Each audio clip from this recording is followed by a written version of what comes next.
आइए चलते हैं भगवत गीता के अगले 4 श्लोकों की। हम 4 श्लोक इकट्ठे इसलिए कर रहे हैं क्योंकि ये चारों श्लोक एक दूसरे के बिना अधूरे हैं। ये श्लोक हैं 20 से लेकर 23 तक, 6ठे अध्याय। इसमें ईश्वर कहते हैं कि जिसका मन संयमित है,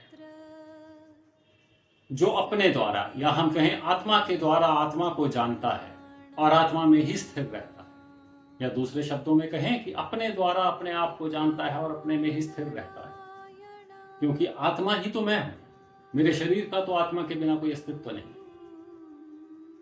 ऐसा व्यक्ति इंद्रियों के जाल से परे हो जाता है, ऐसा व्यक्ति इंद्रियों के उलझनों से छूट जाता है और उस व्यक्ति को एक ऐसा परम सुख अनुभव होता है जो इंद्रियों के सुखों से बहुत दूर है।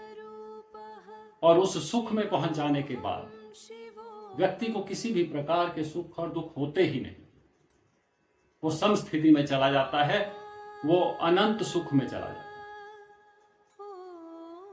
जब हम आत्मा के द्वारा आत्मा को जान लेते हैं और आत्मा में ही स्थिर रहते हैं, उसका अर्थ है जब हम ये पहचान जाते हैं पूर्ण रूप से कि हम केवल आत्माएं हैं और कुछ भी नहीं, हमारा अस्तित्व केवल आत्मा है और वो आत्मा ही परमात्मा है, तो वहां हमारी इंद्रियों की इच्छाएं समाप्त हो जाती हैं।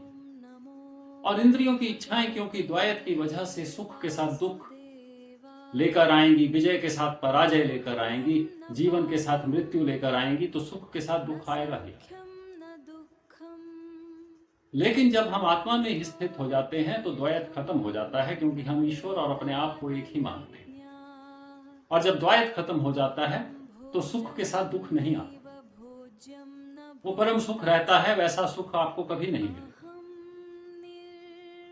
इंद्रियों के वश में रहे, लेकिन इंद्रियों के वश से बाहर हो जाएंगे तो वो सुख हमेशा हमेशा के लिए हमारा बन जाएगा और हम ईश्वर में लीन हो जाएंगे।